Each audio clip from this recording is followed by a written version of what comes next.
Então vamos lá. Beleza. Tudo certo então, agora o outro tem que aguardar mesmo, né, Rafa? Belezinha. E como que faz para minha cara aparecer aqui? Ops.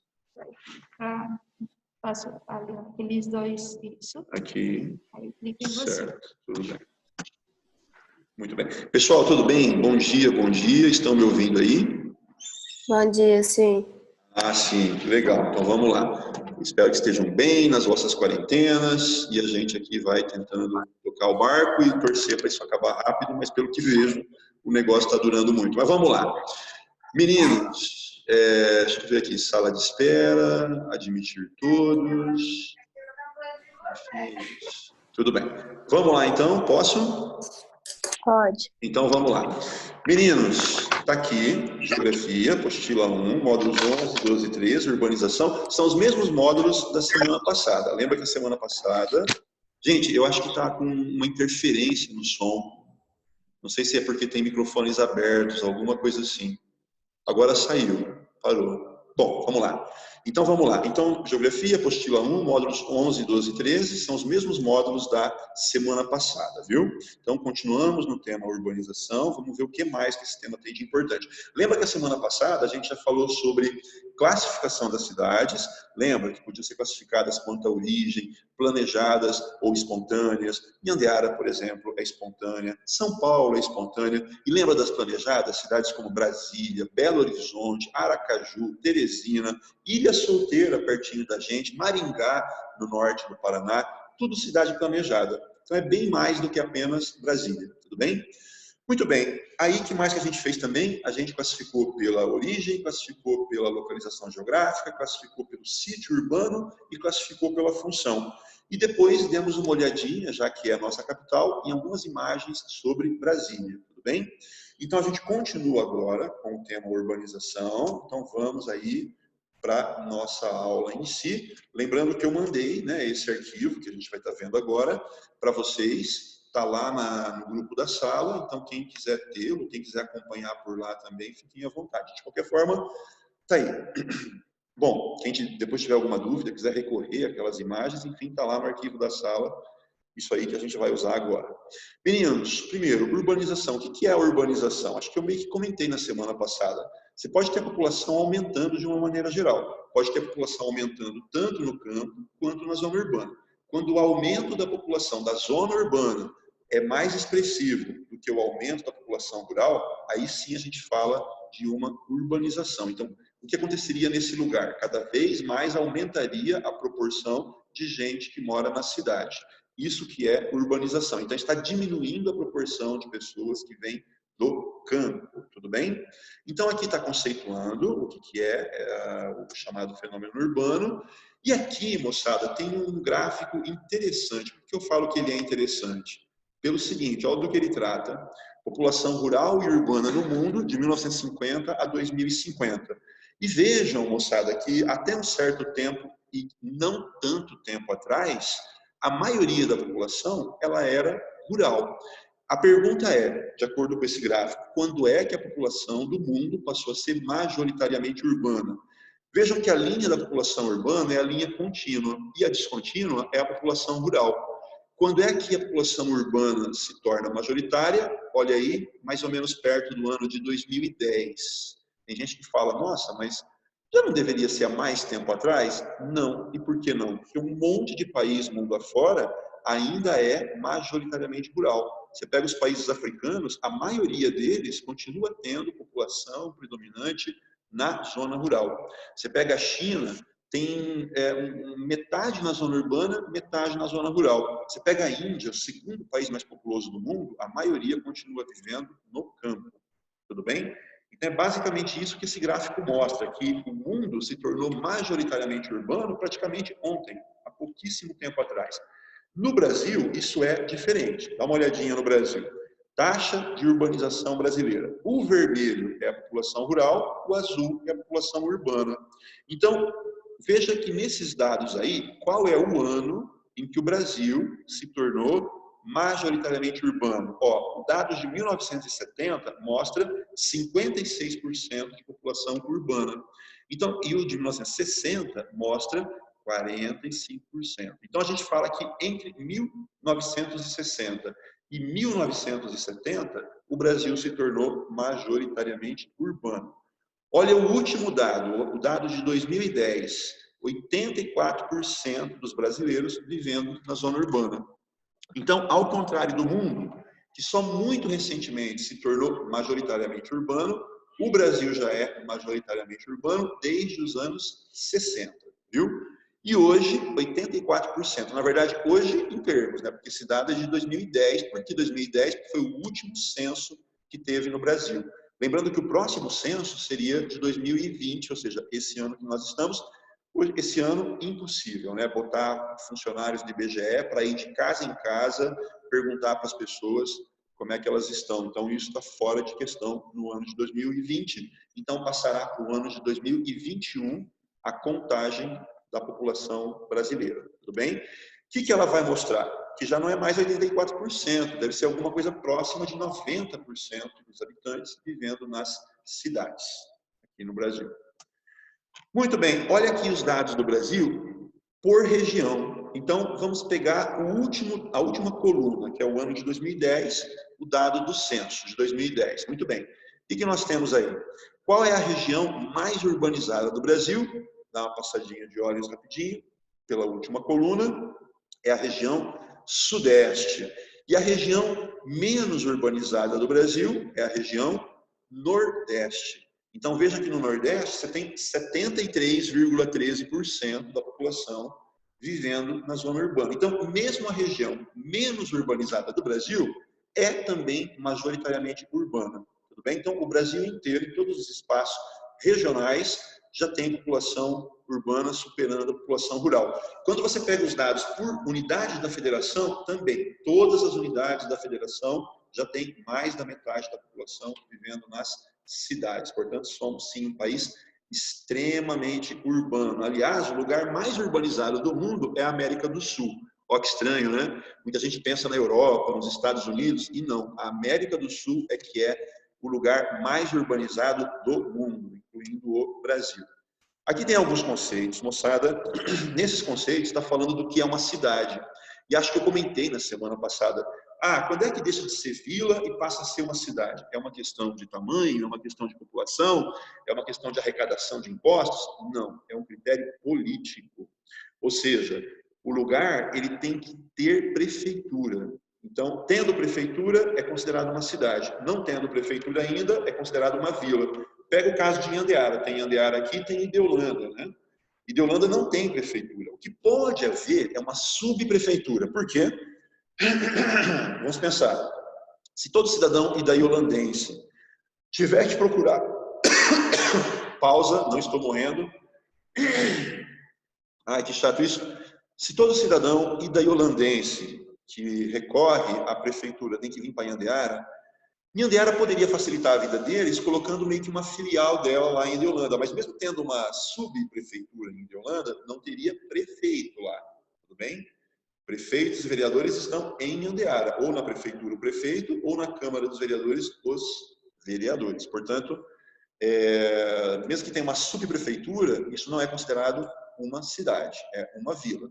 Uma cidade como São Paulo, que é muito grande, ela tem um monte de subprefeitura espalhada pela sua zona urbana. Por quê? Porque imagina, Zona Leste, Zona Norte, Zona Sul, quem tem que recorrer à prefeitura procura subprefeituras, porque é muita gente. Se todo mundo fosse à prefeitura, reclamar, pedir coisas, enfim, seria uma imensidão de gente que não daria para atender a todo mundo. Então, uma cidade, quando é muito grande, pode criar subprefeituras espalhadas pelos diversos bairros ou zonas específicas, como São Paulo é.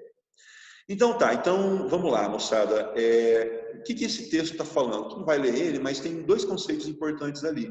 Um é de conurbação, o outro é de região metropolitana. Exemplo, conurbação é quando uma cidade começa a crescer muito e ela gruda na outra. Então, por exemplo, Rio Preto está quase grudando em Mirassol, tudo bem?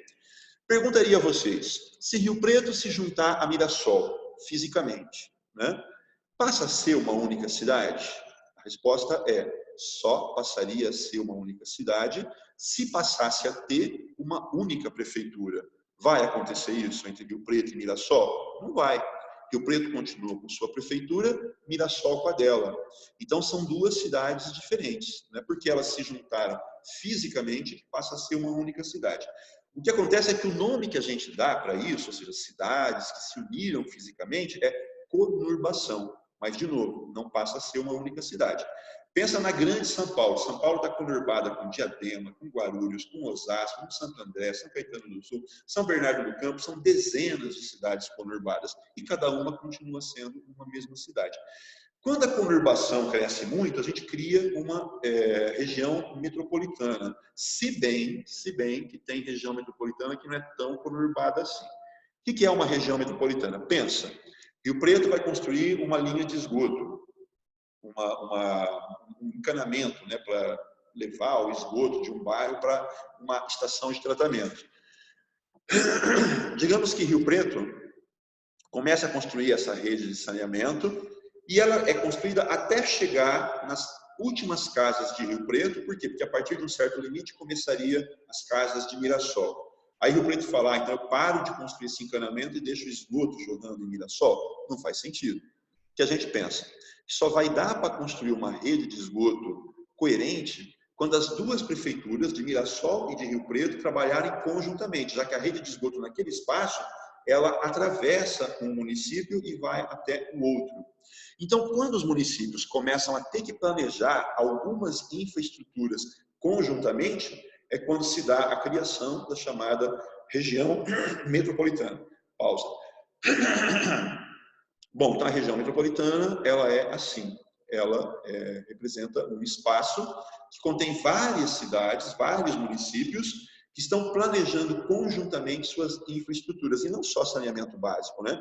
Pode ser o traçado das ruas, pode ser o desenho dos quarteirões, pode ser a transmissão de energia, água, esgoto, enfim, tudo e qualquer tipo de infraestrutura urbana. Pode ser, por exemplo, também o transporte público de ônibus circulares, que são os ônibus que atuam dentro do próprio município, né? Ou, no máximo, entre municípios vizinhos, ou municípios próximos. Isso também faz parte da infraestrutura urbana, o compartilhamento dos ônibus circulares. Tudo bem? Então, é isso que caracteriza uma região metropolitana. Então, vamos lá.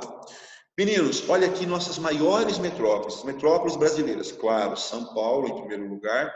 Veja que vocês têm na segunda coluna a população de 2010, que é o ano do último censo, porém tem também a população da região metropolitana em 2015. 2015 não teve censo. Os censos geralmente são de 10 em 10 anos, mas é uma estimativa, então não é uma informação muito precisa, porém uma estimativa. Então, veja, na primeira coluna tem o nome das metrópoles em ordem de tamanho. O critério que foi usado aí foi a população da metrópole e não da região metropolitana, porque muda, olha como muda. Veja a população da metrópole primeiro. Vamos pegar 5 mais populosas do Brasil. Primeiro lugar, São Paulo. Segundo lugar, Rio de Janeiro. Terceiro lugar, Salvador. Quarto, Brasília. Quinta, Fortaleza. Quando você pega o dado da região metropolitana, essa ordem se altera. Por quê? Porque, por exemplo, a maior população de região metropolitana no Brasil é, sim, São Paulo. Segundo lugar, Rio de Janeiro. Terceiro lugar já não é Salvador. Olha lá, quem que aparece no terceiro lugar? Belo Horizonte, com 5.800.000 habitantes. Então, as 3 maiores regiões metropolitanas em população são São Paulo, Rio de Janeiro e Belo Horizonte. E as 3 maiores metrópoles são São Paulo, Rio de Janeiro e Salvador. Perceberam a diferença? Então, a região metropolitana inclui não só o município central, que é a metrópole em si, como também os outros ao seu redor. E, nesse caso, Belo Horizonte, que seria a terceira principal região metropolitana em população no Brasil. Dessa relação aí, moçada, que vai de São Paulo até Campinas, vamos ver quais estão em qual região? Peguemos, por exemplo, a região sudeste. Quantas tem no sudeste? Ó, 1, 2, 3, 4. Ou seja, São Paulo, Rio de Janeiro, Belo Horizonte e Campinas. Então veja que São Paulo, o estado de São Paulo tem 2 aí, São Paulo e Campinas. Campinas é também o maior município do interior de São Paulo. e é o terceiro maior município do estado de São Paulo. As pessoas falam, Campinas não deveria ser o segundo maior município do estado de São Paulo? Não, porque na região metropolitana de São Paulo você tem um município com população superior à de Campinas, que é Guarulhos. Então, os 3 municípios mais populosos de São Paulo são São Paulo capital, Guarulhos, na Grande São Paulo, e depois Campinas, que é a maior cidade do interior. Tudo bem? Muito bem, e na região sul? Quem está na região sul aí? Ó, passando os olhos, Curitiba e Porto Alegre. Então, 2 metrópoles na região sul. Região nordeste, qual a maior metrópole da região nordeste? Salvador, né, como já vimos antes. E depois aparece quem? Em quinto lugar, Fortaleza. Depois, um pouco mais abaixo, aparece Recife. Portanto, 3 metrópoles no nordeste. Fortaleza, Salvador e Recife. E na região norte, quem que aparece? 2 na região norte, que são, em primeiro lugar, Manaus e depois Belém. Tudo bem? E, finalmente, na região centro-oeste, a gente vai ter o quê? Brasília, que é o 4º maior município em população do Brasil. E depois aparece também, moçada, Goiânia, que é a penúltima da relação. Tudo bem? Então, é isso. Vamos lá, olha aqui, tem 3 conceitos, que são os conceitos que estão em negrito, viu? Metrópoles ou cidades globais primeiro, depois no segundo parágrafo, megalópole, e no terceiro parágrafo, megacidades. Que são esses 3 conceitos? Pois bem, a gente pode falar que metrópoles tem um grau de importância, que é a metrópole global, a mais importante, a metrópole nacional, um pouco menos importante, e a metrópole regional. Por exemplo, Campinas é uma metrópole regional. Belo Horizonte, uma metrópole nacional. São Paulo, uma metrópole global. A global, ela tem que ter 3 quesitos para ser assim considerada uma cidade mais importante, que é, primeiro, grande fluxo de capital, muito dinheiro entrando, muito dinheiro saindo. Por onde o dinheiro entra e sai, ou em bancos ou bolsa de valores. Outro quesito, ela tem que ter sede de importantes empresas, que são empresas que atuam no mundo inteiro. Então, sede de algumas multinacionais. São Paulo tem muitas multinacionais, não tantas, mas o Brasil tem algumas multinacionais. A Petrobras é uma multinacional, se bem que a sede da Petrobras não está em São Paulo, mas enfim. O Brasil tem alguns bancos que atuam em vários países, como o Itaú, o Bradesco, o próprio Banco do Brasil, são considerados multinacionais também. O Habib's é uma multinacional brasileira.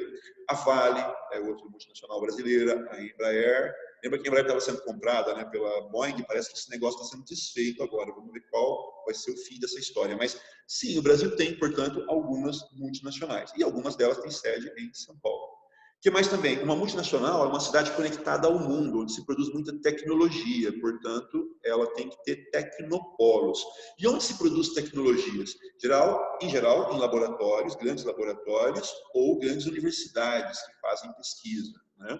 E no caso do Brasil, quem mais faz pesquisa são as universidades e as universidades públicas, né? Vale a pena lembrar. Então, São Paulo tem vários tecnopolos, o estado de São Paulo. O ITA, em São José dos Campos, a Unicamp, em Campinas, a UFSCar, em São Carlos, a USP, na cidade de São Paulo.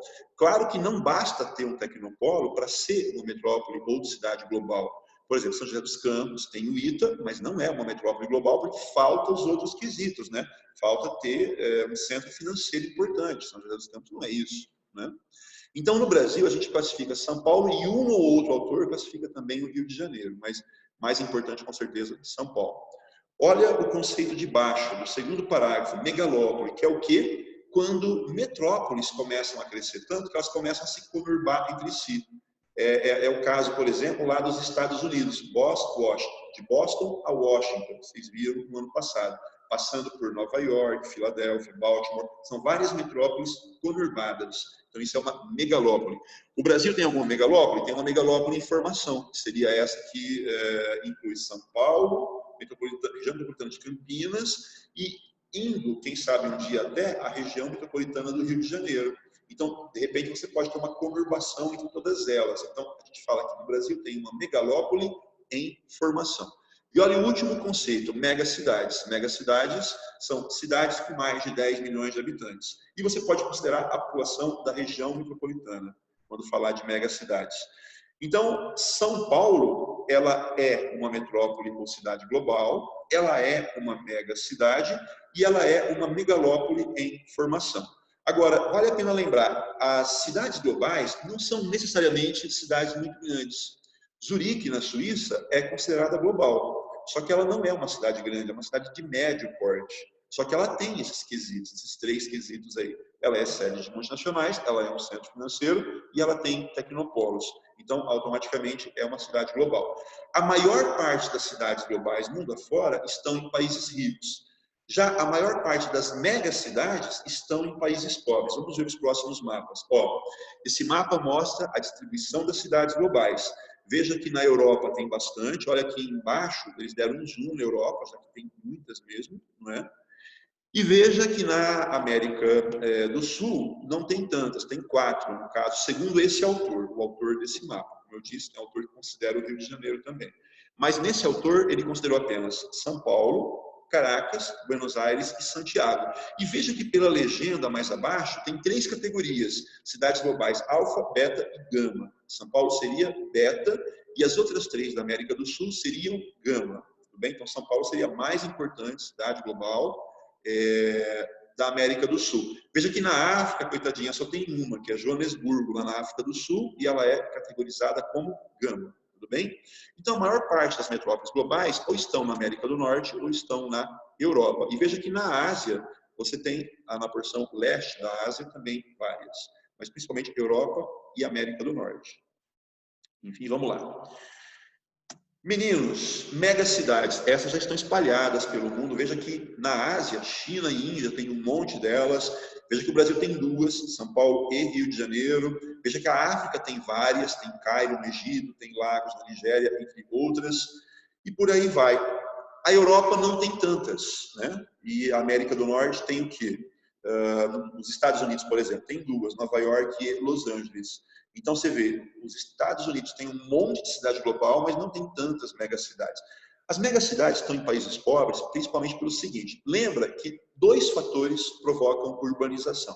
Esses fatores são a industrialização, que atrai muita gente à procura de oportunidades de trabalho na indústria, ou não necessariamente na indústria, tipo São Paulo. São Paulo, conforme ela foi se industrializando, ela foi crescendo muito. Então, a construção civil precisava de muitos operários também. Com isso, veio um monte de gente morar em São Paulo, não para trabalhar na indústria, mas para trabalhar na construção civil, que não exige muita qualificação. Então, automaticamente, gera bastante empregos também. De qualquer forma, uma cidade, ao se industrializar, ela vai atrair muita gente e ela começa a crescer bastante. E tem um outro fator importante, que é o êxodo rural. O êxodo rural, ele ocorre por vários fatores. Pode ser a mecanização do campo, que libera a mão de obra, dispensa, né? Os patrões demitem os funcionários na medida que compram máquinas, enfim. O que mais também? No Brasil, o êxodo rural foi muito em função da criação também de leis trabalhistas, ou seja, na medida em que se passa a ter direitos trabalhistas como férias, 13º, hora extra valendo mais que a hora normal trabalhada, esses direitos antigamente eram só para o trabalhador urbano e não para o trabalhador da zona rural. Quando nos anos 60 o trabalhador rural passa a ter esses direitos também, um monte de patrão, ou não querendo pagar os direitos, ou não podendo pagar os direitos, demite seus funcionários. Então, um monte de gente vai viver na cidade.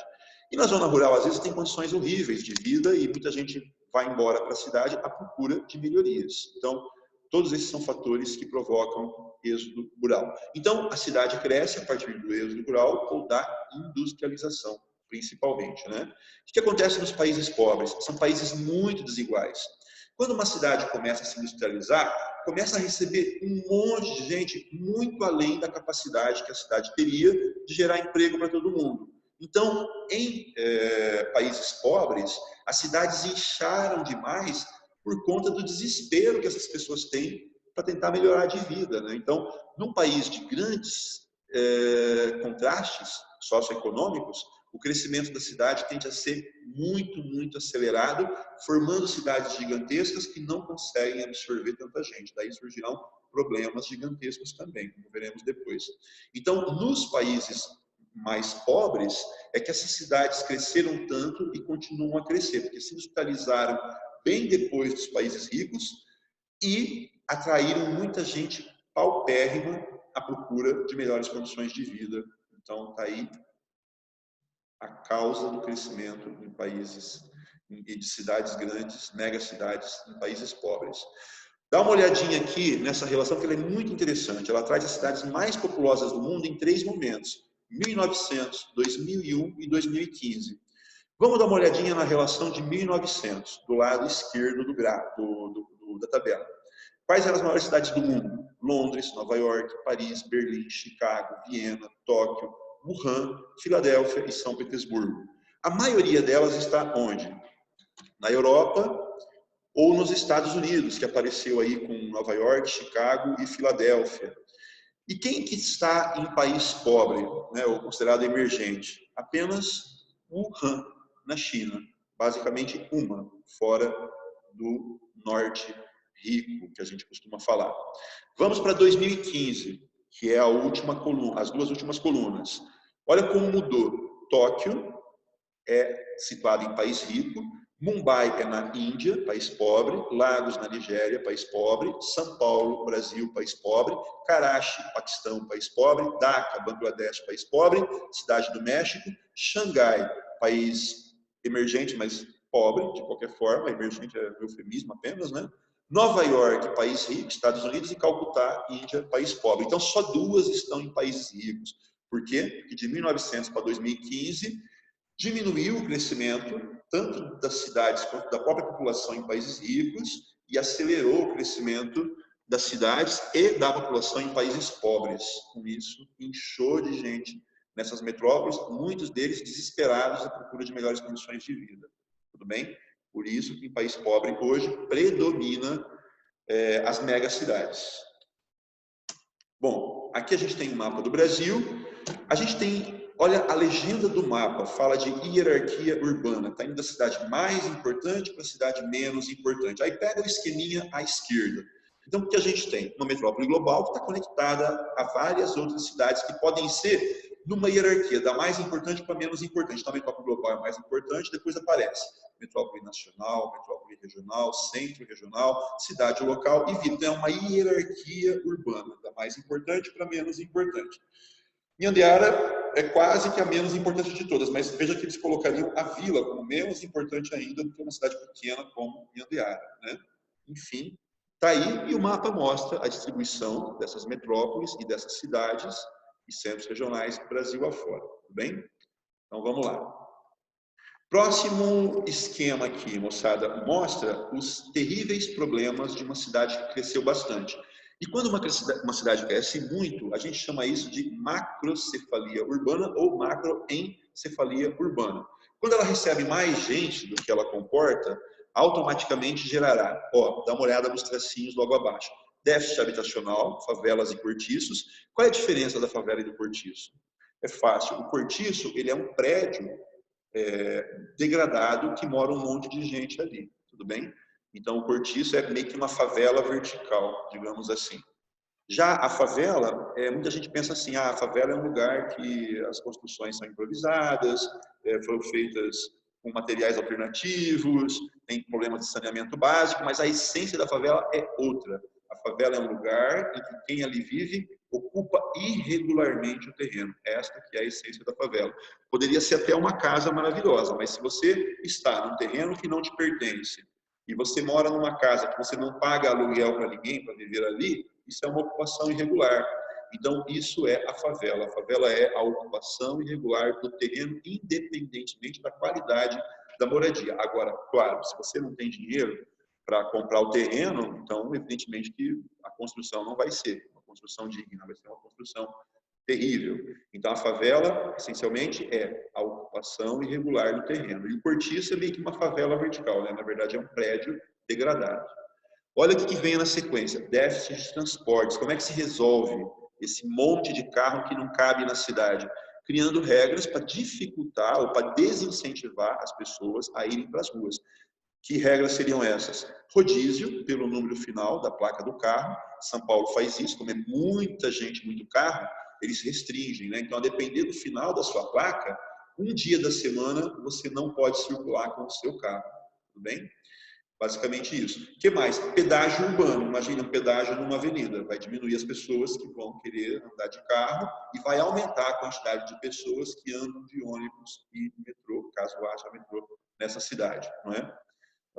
O que mais também? Ciclovias. Ciclovias estimula as pessoas a tirarem o carro da rua e colocar a bicicleta no lugar. Mas claro que nem todo lugar tem ciclovia. Olha a linha viária, cadê a ciclovia? Não existe. Da ciclovia, e nem todo lugar tem relevo que favoreça a ciclovia também, então é um problema. Mas, de qualquer forma, se alguém falar assim, quais são as soluções para diminuir o déficit de transportes? Resposta, você tem que estimular o transporte de massa, transporte coletivo, que é o quê? Investimento em ônibus, em metrô. Tem cidades que fazem o quê? Como tem muito ônibus transitando, eles isolam uma faixa da avenida ou das ruas apenas para ônibus. Então, você é multado caso você dirija nessas faixas exclusivas para ônibus, né? Uma outra solução também para tentar melhorar o transporte urbano. Então, são várias soluções, né? Criar ciclovias, pedágio urbano, rodízio de veículos, incentivo ao transporte coletivo e não transporte individual. Esse é o tipo de solução para o déficit de transportes. Vejamos os outros problemas terríveis que a cidade tem na medida que ela cresça além da conta. Olha o que ele mostra ali. Desemprego, ou seja, não consegue gerar emprego para todo mundo que para lá foi. Violência urbana, hipertrofia do setor terciário, ou seja, o setor terciário cresceu demais, ficou hipertrofiado. Por que a gente fala isso? Porque, por exemplo, quando alguém não encontra emprego na indústria, vai tentar emprego no escritório, não acha. Vai tentar emprego na construção civil, não acha. Vai tentar emprego em algum lugar, frentista de posto, não acha. A pessoa acaba inventando emprego. Ela sai vendendo coisas de casa em casa, ou vira um flanelinha, ou prostituição, ou seja, um monte de alternativas que a gente entende que não vai ter carteira de trabalho, não vai ser um empregado registrado e automaticamente, meus queridos, ele não tendo direitos trabalhistas é um subemprego, não é? Então, quando a gente fala que muita gente está na economia informal, essa que não tem direitos trabalhistas, não tem carteira de trabalho, não é um trabalhador registrado, automaticamente é a chamada economia informal e isso nunca é um dado positivo. Então, a hipertrofia do setor terciário é o crescimento exagerado da economia informal, o que é sempre um indicador negativo para a economia de qualquer lugar. Olha o que vem na sequência: ilha de calor, inversão térmica, acúmulo de lixo, sua destinação incorreta, etc. Problemas ambientais urbanos, né, que as próximas imagens mostram. Então, olha só, aqui é a ilha de calor. O que acontece? A cidade fica muito mais quente do que a zona rural ao seu redor. Por que ela fica muito mais quente? Tem muito asfalto, muito cimento, absorve muito calor. Às vezes é tanto calor que o asfalto fica até derretendo em certos momentos, né? O que mais também que causa calor na zona urbana? Poluição lançada por chaminés, já sai o gás quente, né, da chaminé, ou dos veículos, também sai quente dos escapamentos. Então, junto esses gases da poluição, junto esse cimento, esse asfalto que absorve muito calor, a cidade fica muito quente. E qual é o problema da cidade ficar muito quente? O problema é que, lembra quando nós falamos de clima, que o calor provoca uma área de baixa pressão, ela atrai massas de ar ao seu redor. Se a massa de ar sai da zona rural e vem para a zona urbana, trazendo umidade, o que acontece? Ela chega na zona urbana, é muito quente, ela se aquece, fica leve e sobe. E conforme esse processo se dê com uma certa velocidade, e é natural que seja assim, na medida que a cidade está muito, muito quente, então a massa de ar que veio da zona rural se aqueceu e subiu rapidamente também provocará chuvas. E essa água da chuva não tem onde se infiltrar. Por quê? Porque na cidade a superfície está coberta com cimento, com asfalto, então automaticamente a água não tendo onde se infiltrar, ela vai toda para o fundo do vale. Às vezes tem uma avenida ali, o que acontece com a avenida? Ela alaga, é o caso de Rio Preto, Avenida Badibacite, Avenida Andaló, não tem chuva muito forte, a água toda vai parar na avenida, que é um trecho mais rebaixado do terreno, alaga tudo e é um transtorno. Então, a ilha de calor, ela é um indicativo de várias coisas negativas, entre eles que tem chuvas se formando de forma muito rápida, que tem grandes enchentes ocorrendo, que não há muitas áreas verdes, porque se tivesse áreas verdes, a água ela não escoaria para o fundo do vale, ela se infiltraria no próprio terreno. Tem cidade por aí que obriga que para cada tantos metros de área construída, tem que ter tantos metros de área verde. Para quê? Para criar espaços em que a água se infiltre e não vá virar uma enxurrada levando água para o fundo do vale. Bom, aqui é a inversão térmica. A inversão térmica ela vai ser melhor estudada na aula de problemas ambientais, mas é capaz que todo mundo fala dela, né? Química, biologia, às vezes fala também. O que acontece na inversão térmica? Então vamos dar uma olhadinha. Olha o desenho de uma circunstância normal e olha o desenho da inversão térmica ao lado. Na circunstância normal, o que vocês têm? Tem ar quente embaixo, ar frio em cima e mais frio ainda mais para cima. Por que o ar quente está embaixo? Porque quem aquece o ar é o calor que se irradia da superfície terrestre. Então, quanto mais próximo da superfície, mais calor é irradiado e automaticamente essa massa de ar quente, do desenho à esquerda, ao se aquecer, o ar vai subir, porque quando se aquece, ele se torna um ar mais leve. Aí ele sobe, aí o ar frio que desce e toma seu lugar, já vai se aquecer também. E depois já vai subir novamente ao se tornar mais leve. Então, fica girando o ar no fluxo normal, o desenho da esquerda. Agora, imagine que uma frente fria passou pela região e automaticamente a superfície se resfriou. Então, o que aconteceu? Quando a frente fria chegou aqui em Andeara, se ar quente havia, ele fez o quê? Veja, o ar frio vem e empurra o ar quente mais leve para cima. Então, o que aconteceu? O ar frio ficou na superfície da frente fria e o ar quente foi empurrado para cima. Então, deixa de ter ar quente em contato com a superfície. Isso pode ser um problema em cidades grandes. Por que em cidades grandes? Porque cidades grandes são muito poluídas. Quando você tem a circunstância da esquerda, que é a circunstância normal, e o ar quente sobe, automaticamente a poluição vai embora junto com o ar quente que está subindo. Já quando você tem uma camada de ar frio em contato com a superfície, esse ar ele fica parado. Então, as indústrias estão lançando poluentes, os carros estão lançando poluentes. Só que esse ar frio, ele vai continuar frio por vários e vários dias em cima dessa cidade. Então, conclusão, não haverá a dispersão dos poluentes.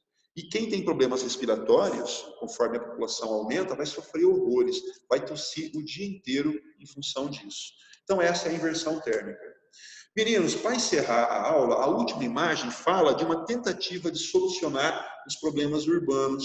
E que tentativa é essa? Chamado Estatuto da Cidade e o Plano Diretor. O Estatuto da Cidade é o seguinte: um dia disseram que as cidades teriam que criar regras para evitar os problemas urbanos. Esse é o Plano Diretor, que não é obrigatório em todas as cidades. Cidades de porte pequeno não precisa ter plano diretor. Cidades grandes e médias tem que ter. E tem algumas categorias, como cidades turísticas, obrigatoriamente tem que ter plano diretor. O que ele fala? Ele estabelece normas. Por exemplo, ele estabelece que não é em todo bairro que pode ter indústria. Melhor que a indústria vá para o distrito industrial. Porque imagine, você mora num bairro residencial. Aí a indústria se instala do lado da sua casa.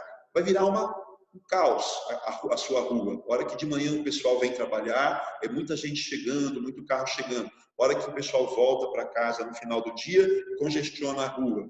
Então, é preciso que, para que não corra o risco de uma indústria se instalar do seu lado, é preciso que a lei determine onde que a indústria pode instalar, que bairro que é residencial, que bairro que é comercial, que bairro que é industrial, ou que bairro que pode ter de tudo. Tem que estar especificado na lei.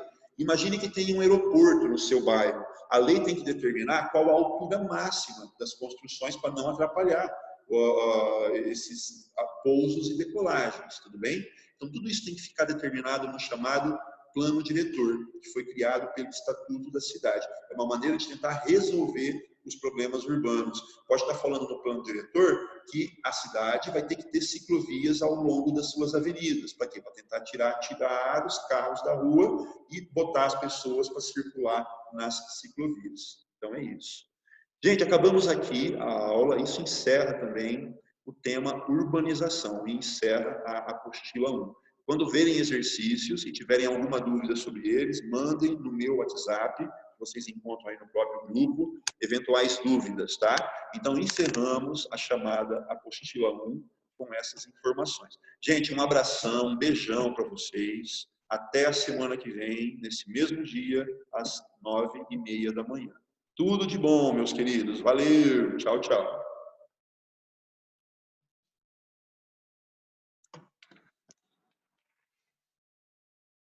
Rafinha.